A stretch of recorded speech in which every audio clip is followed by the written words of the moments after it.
Yeah. You had a stable, like 9-to-5 job in Texas. Yeah. And you decided, it's not for me, let's go cooking in Paris. But like imagine like people, like the students kind of walking home in the streets of Paris with Croquembouche. Everyone with their...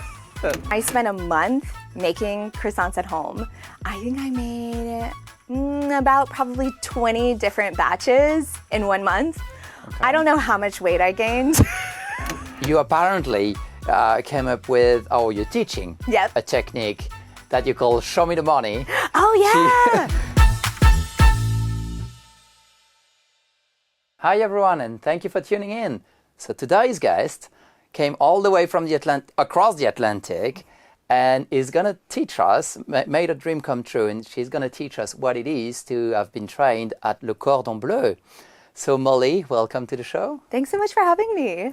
Well, I'm excited for this one because I've just said it, but so what is Le Cordon Bleu? Le Cordon Bleu, it's a pastry school in Paris, and I feel like it's very, very well known for international people, but actually for the French, this is the funny part, they don't really know it. So we know it in the US because Julia Child went there, Giada De Laurentiis went there, and for me, it was kind of the dream school for baking. Mm-hmm. And so when I was looking for pastry schools, I started in the US, and then I was like, if I want to learn baking, I should go to France where I was born. And so I looked at the Cordon Bleu, I looked at Ferrandi as well, and I picked the Cordon Bleu because being from Texas, it made sense. But when I graduated and I was telling all the Frenchies that I knew, they were just like, c'est quoi ça? Il y a Ferrandi. What is that? I've never heard of Le Cordon Bleu.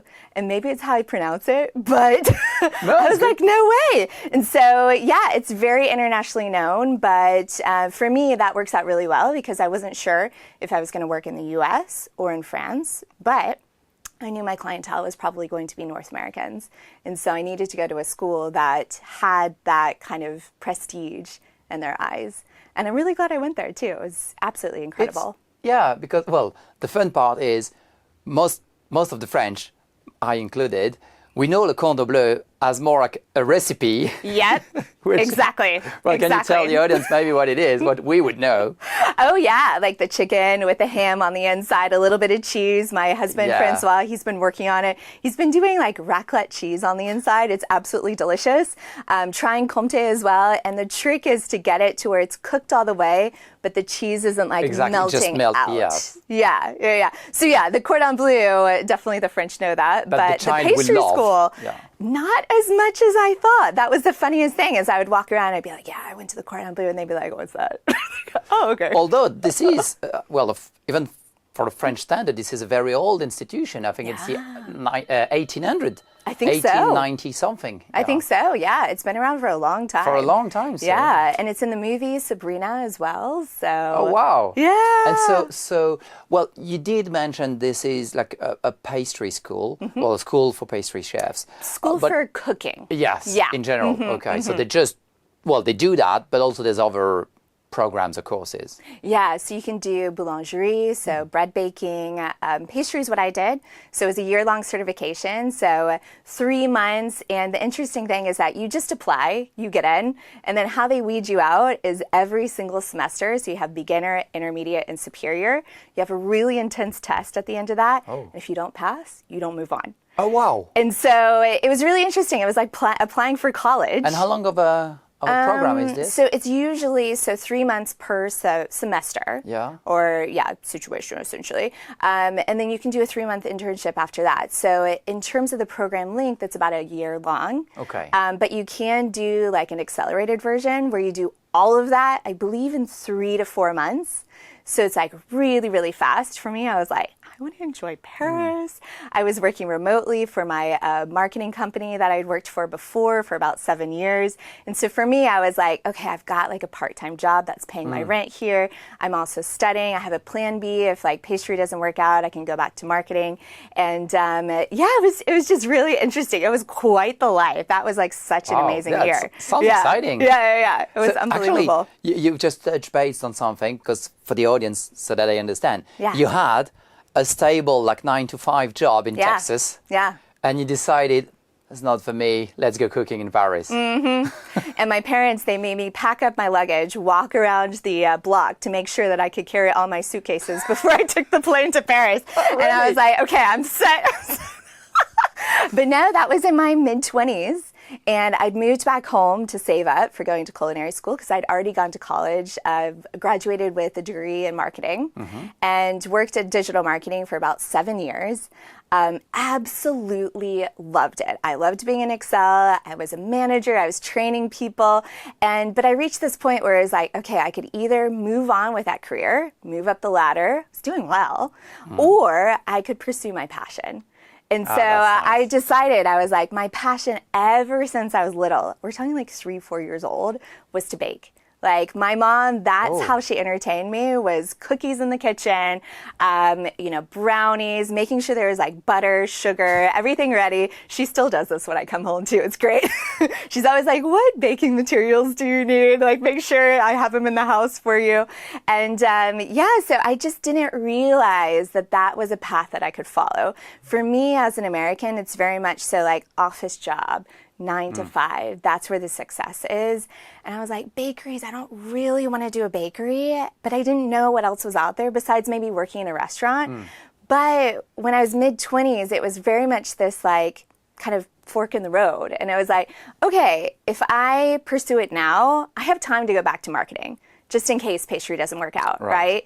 And so I'm very like, I don't know, not calculating. Calculating is probably not the right word, but just like planning, right? And so I just want to make sure, like, in case something doesn't work out, I've got a fallback plan. And so marketing was it. Still worked for it remotely when I was in pastry and just kind of went from there. I just like, the more that I learned about pastry, the more I was like, it's completely different than what I knew in the States, right? Because in the States, it's like cookies, layered cakes, brownies. Oh, the things you're cooking are different. The style, yeah. So like in the US, it's very simple versus in France, what I think the French really excel at is lots of different layers of flavors and texture, right? And bringing those all together. So like think about like a lemon tart, right? So you have like the very, very simple, right? So you have like a tart crust, lemon curd. That's like the basic, right? And then you can add meringue. And so you're taking an extra step with like a creamy light layer.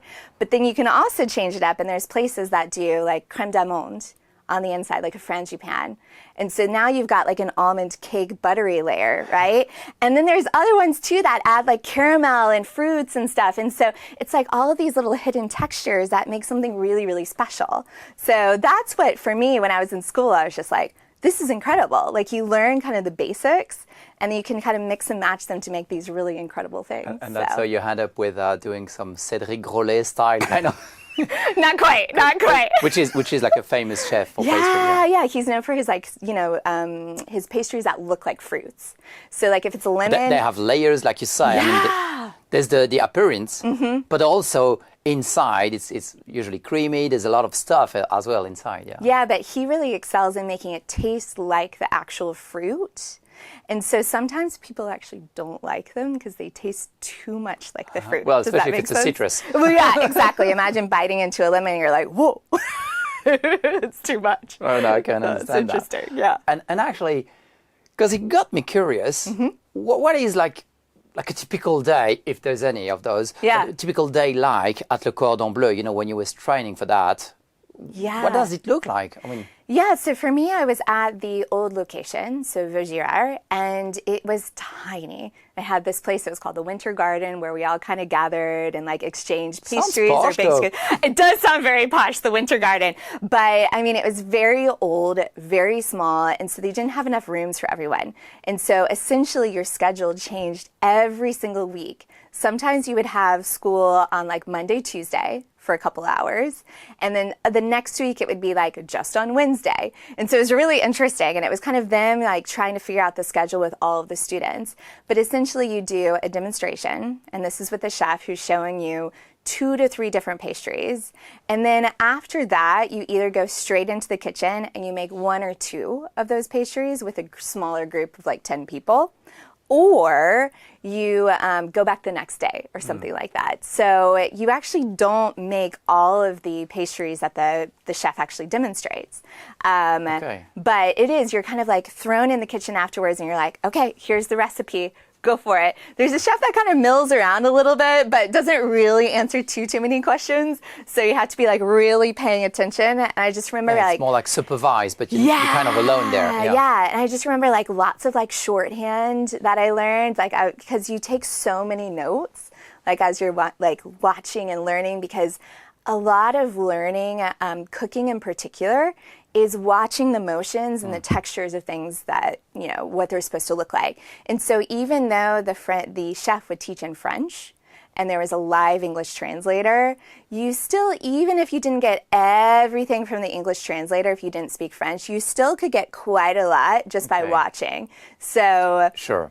Yeah, it was intense. Well, at the end of the day, this is a manual, this is labor. This is all about that. Yeah. Exactly. Wow. And this made me laugh because, well, in one of your clips, you mentioned one of your, the achievement you're the most proud of is realizing a Croquembouche in less than 5 hours. Well, they only gave us 5 hours. Oh, they only gave, okay. But, so I have two questions. They're intertwined. Okay. Did anyone's tower... Did anyone what? Did anyone's tower fail? Oh. And was it yours? Actually, no one's did. And I think the crazy thing is like you use so much caramel. So for like folks that don't know, a croquembouche, it's like a tower of cream puffs and you combine them with caramel. So here it's like typically for weddings. It's also called a pièce montée. Yes, so, I would have called this. Yeah, exactly. It's really funny. Americans call it croquembouche, which means like crunch in the mouth from like the caramel. Right? It's what it is, yes. And then the French call it pièce montée, which would be like a tower, essentially, like a kind of put together tower. And each piece, we would call that a choux? Yeah, exactly. Yeah, exactly. And so absolutely delicious. It's one of my favorite things. And it just felt so accomplished. It's like playing Tetris as you're putting it together because you want them to like fit together really well. My tower did not fall, but I remember afterwards, you are taking this and you can take it home. But how are you supposed to take like a croquembouche home? Like walk down the streets of Paris. How big was it? Oh, it was like this big. Yes, easily. It's not something you can take in the metro or something. No, and there was like nougat, like a nougat base that it was like sitting on. It was like very elaborate. And so I just if you shake it a bit, it's like, it's going to fall. Yeah. But like imagine like people, like the students kind of walking home in the streets of Paris with croquembouche. Everyone with their... I mean, they would get lots of comments, like this would definitely happen, but... Yeah, especially if you see like a dozen people working out. Yeah. So that was the worst thing is like we went into the Winter Garden and there was like everyone's towers out there. And then we're just like, what are we supposed to do with these? And what did you do with that? We all took turns putting them in the trash. It was like the saddest thing. Like you try as many as you can, but the thing is that 5 hours.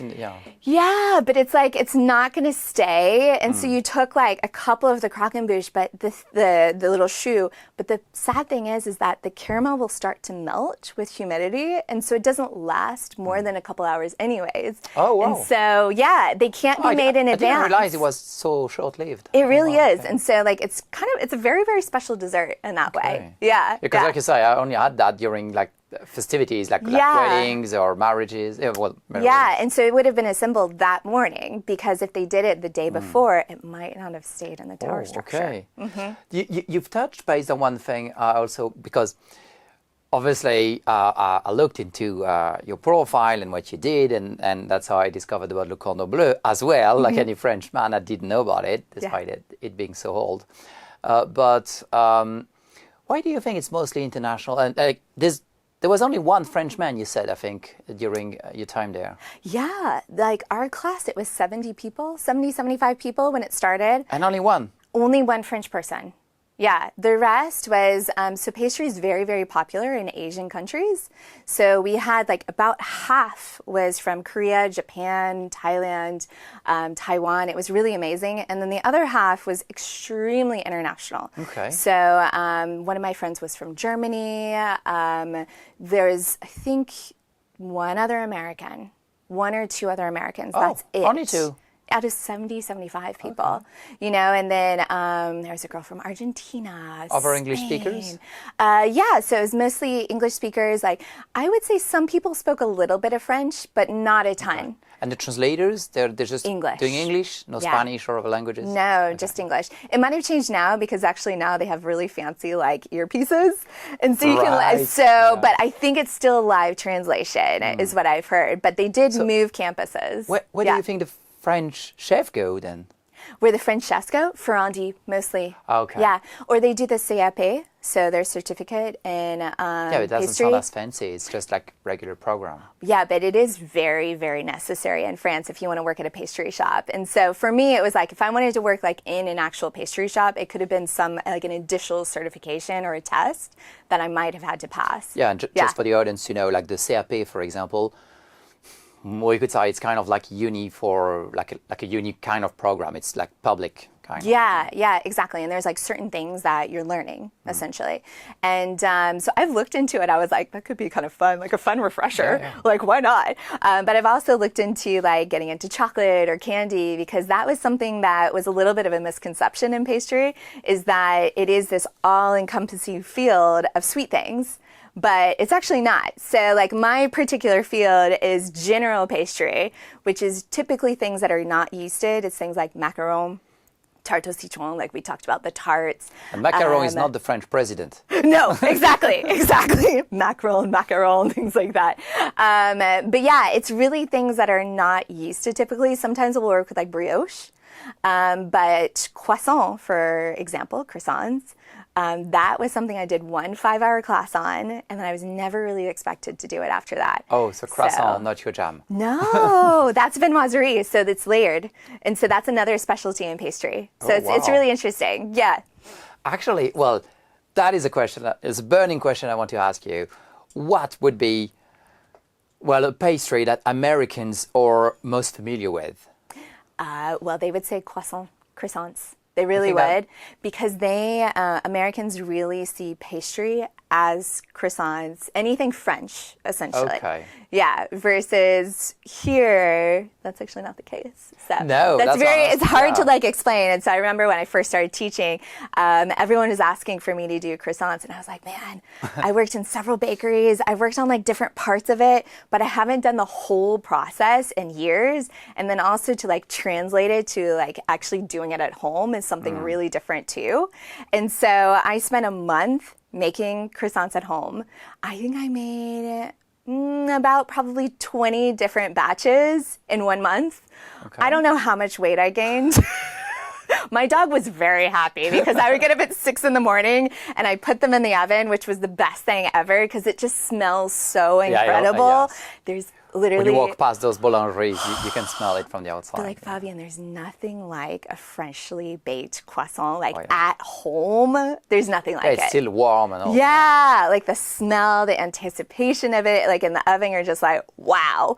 And so I would just sit there in front of the oven, very like Great British Bake Off style. I don't know if you watch that show. I love it. But they sit in front of the ovens, like it's a British show for baking, and they watch things bake. So I'd be sitting there with my dog, Elliot. We'd watch it, and then come out, we'd wait like so you're both 2 seconds. Yeah. This is like 6 in the morning, right? Oh, no. We'd be like, so good. What would be, because you say mostly Americans, for example, would know about like, okay, the croissant and like I said, the cliché stuff. Yeah. But what would be one of the French pastries that you think is the most underrated? Underrated? That's hard. So one of my favorites, it's the exotique entremet. It's like a kind of a general like flavor profile for an entremet. So an entremet is like usually like a mousse cake with like different layers of flavors on the inside. So it can be tons of other things. So exotic. So it's usually like coconut, mango, passion fruit. Yes, with mango. Yeah. Like, and it's something that you don't really see in the States too much, except for maybe like fancy restaurants or really, really fancy pastry shops there. Paris-Brest, people know about now in the States. I think it's like something that we didn't really... the shoe kind of. Yeah, and I love the story behind it too, like the bike race in between Paris and Brest. Like I was showing my mom how far Brest was from Paris the other day because they're thinking about coming for a little trip soon. And I was like, it takes 5 hours to drive there. And I was like, imagine a bike race from Paris to Brest. Like, it's so long. I think they have like 24 hours or something like that to complete it. It's insane. But like the pastry itself, it was developed to like represent the race by a pastry shop kind of like right outside of Paris. And it's in the shape of a bike wheel, or they say maybe a bike seat. But that one in particular, like, because it contains praline, which Americans don't really know. So, oh, really? No, not really. Yeah, that was something really interesting too, is that it's like it's very often used in pastries. Yeah, exactly. In like candy, well, chocolates and Paris-Brest in particular, but it's like a caramelized nut butter. And it's like so good. Well, it sounds good, yeah. I mean, it's like Nutella, like next level. Yeah, and maybe a bit healthier as well. I don't know. Well, at least, yeah. It's freshly baked. You can do it at home. So. Yeah, for sure. and okay, so let's see that from a different angle. What is one of the most overrated pastries, according to you? Overrated, probably the macaron. But oh, really? You think? Oh. I mean, I don't know. When you say like overrated, I'm just kind of like, maybe it's like one of the more well-known. Might not be worth the hype this much. I do like a macaron. I love it. I've made so many. One of my jobs was like working on a macaron station and making 1,000 to 1,500 per day. So maybe I'm a little jaded in it. It's something I teach a lot. I actually really enjoy teaching it. I would thought you would have said croissant or something like that. Oh, really? Oh, yeah. Because here, the French would mostly buy like the pain au chocolat, which I would call the chocolatine. By the way. Oh, yep. But so, you know, like, I think most people are buying the pain au chocolat rather than the croissants, or I don't know. Yeah. I would say so, because we like chocolate. I'm very like biased, though. Things. I'm very biased.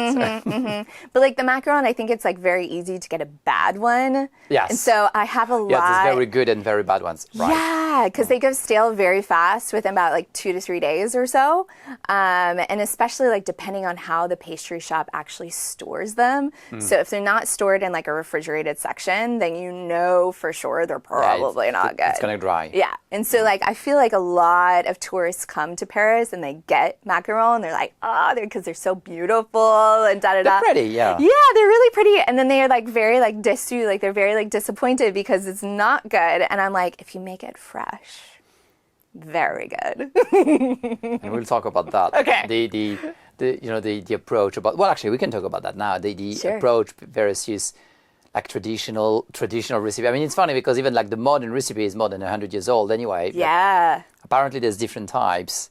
And the modern ones, you said like the Ladurée style with the cream in between. The filling, yeah. Yeah, the filling. Yeah. No, they used to be just the shell. And so you can actually go to Saint-Emilion and see like the ancienne version. And it's on, I'm sure you know this street. It's like the slippery slope where you walk down. Everyone slides because there's like, it's so steep. There's like a handrail that you're holding onto. Do you know it? Oh, yeah. Yeah, it's like, yeah, exactly. And so it's like everyone that's been to Saint-Emilion knows it because it's like a very, very cute little street. You always want to go down it. The street is made with stones like cobbles or... Yeah, and like they're so worn that you're just like, oh no. But there's a little macaron place right as you're sliding down this hill. And they do it the ancienne version. And so the ancienne version, they really were just the shells and they would pipe it on newspaper because they didn't have silpats or parchment paper. Yeah. And so just imagine like peeling off a macaron or reading the back of it and reading the daily news essentially. Not very sanitary, but... Yeah, it sounds a bit unsanitary, yes. Yeah. But it sounds very practical. Very practical. I mean, making a second use of a newspaper for sure. But you can still buy them now on parchment paper, and it's kind of like dot candy. You just kind of peel them off.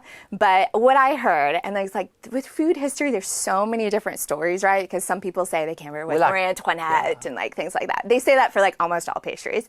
But they do say that in the 1800s, it came to Paris with Ladurée. And he was the one that put the filling on the inside because the Parisians wanted something fancy.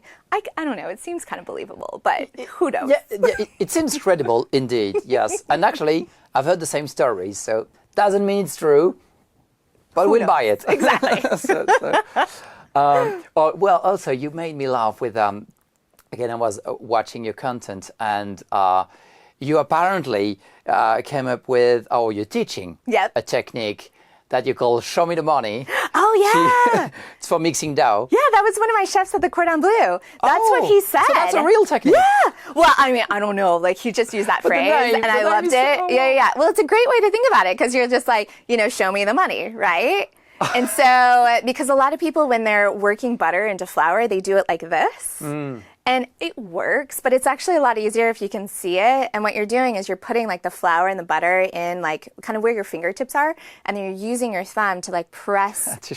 Yeah, exactly. Press it through your fingers. I love that. Yeah, Oh, wow. it's really cool. It works really well. No, well, I wondered if, because of the name, and it's like, if you invented it, if you came up with it. No, not that one, unfortunately. But I mean, that was one of my chefs at the Cordon Bleu. He said that, and I always remembered it. There's always like little things, right? Yeah. Okay. Well, you also mentioned the different, I would say, approach, and we may be a bit controversial, but this is different, like US versus French pastries. And like you were saying, like pastries would be like seen as French in the US anyway, but like the approach is very different. Yeah. Like you say it's simpler in the US, it's but simpler. it's more sugary maybe? Or? Yeah, it's a lot more sweet. So for example, there's like for icings in particular, like American buttercream is so much sugar. And this is like, I think a thing in the US is kind of like how you eat a cupcake. Do you like take the icing off? Do you like cut off some of the icing? Do you like, how do you eat like the cupcake with the icing? This is a very big question usually in the States. Or like people will be rating it. They'll be like, oh, this one's not as sweet. Oh, nice. But really in the US, I would say baking, pastry in particular, like you were saying, simpler. So think like chocolate chip cookie, right? So they're typically more one note. There's nothing wrong with this, right? No. I mean, different style. Yeah, exactly. Yeah. I love a brownie. I love a chocolate chip cookie. I also like the really kind of fancy like tarts and entremets too, because I'm like, ooh, I mean, it's pretty cool, yeah. Well, I think also, well, I know at least in France, people, chefs and all, they like to brag about the quality of the products we're working with. Yeah. In pastries, obviously, one of those, probably the most important one, being butter. Oh, yeah. Is there really a difference between like French and American butter, for example? There is, yeah. There's actual regulations. So in terms of butterfat quantities, that's going to determine like how much water content is in the butter. So in the States, it's 80%. In France, it's 82, 83, which sounds like a tiny percentage, but actually it makes a pretty big difference. Oh, really? So even in the States now, we have European style butters. And so the difference is kind of think the higher the water content, the firmer the butter is going to be.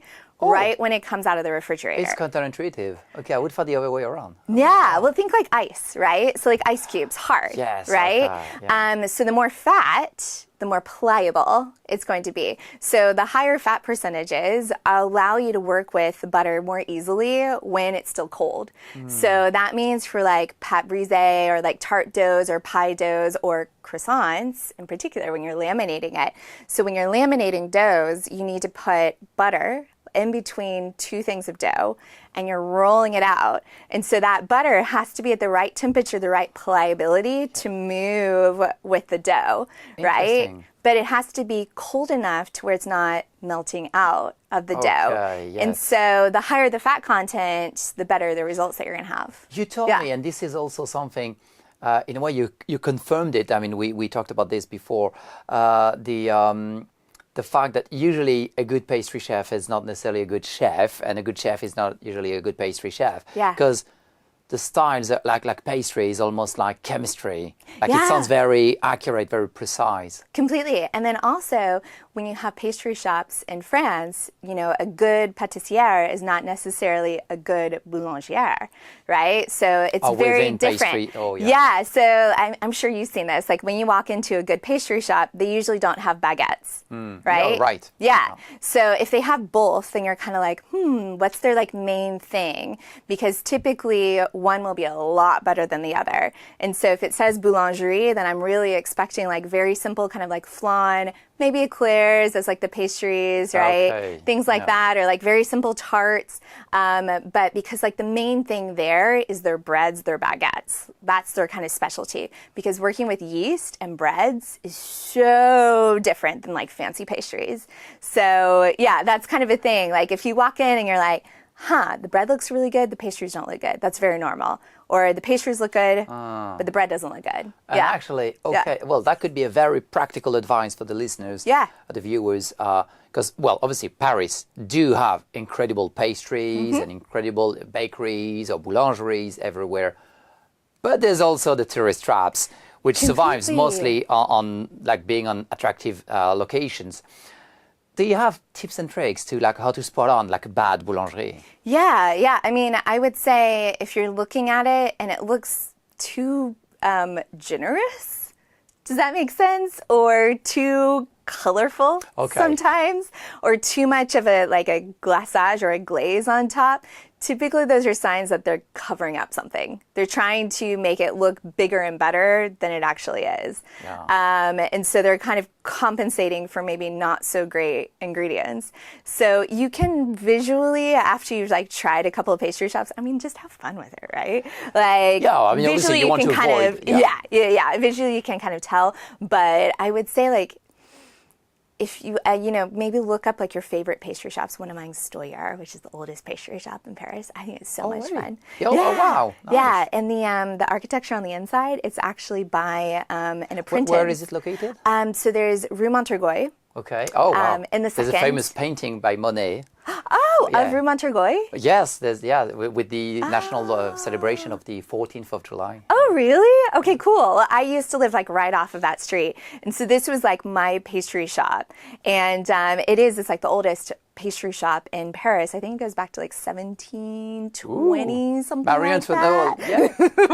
Kind of. Something like that. But it's beautiful. There's like a chandelier. I think there's like a painted ceiling and things like that. But it's the Sounds fancy. It's the apprentice of the guy that did the Opera Garnier that styled the ceiling and the inside. And the pastries are really good.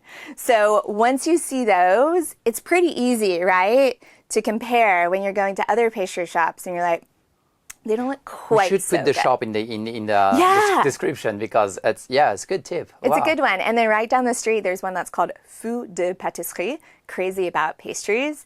This one's really cool too because in Paris, you typically have shops just for particular chefs. So think we talked about Cedric Grolet and Jeffrey Cain.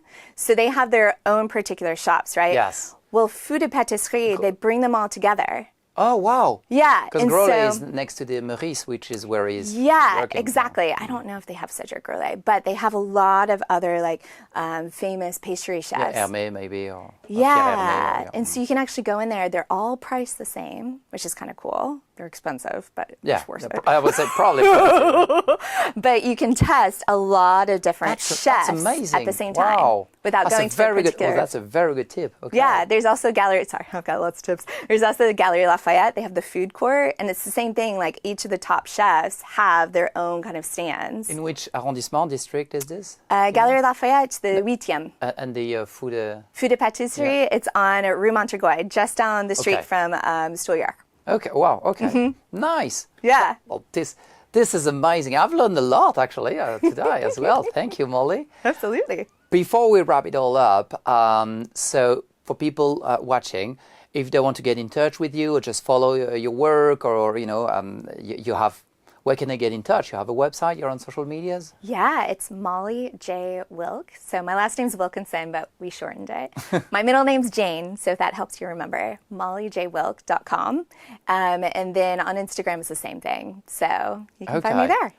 Okay, brilliant. Thank you so much for being there, and thank you for answering those questions. I mean, absolutely. I'm hungry now, but thank you. You're welcome. I actually brought you some cookies. So. Oh, wow. I'm not going to get any fino today. Hey. Thank you for coming, Molly. Absolutely. It was a pleasure.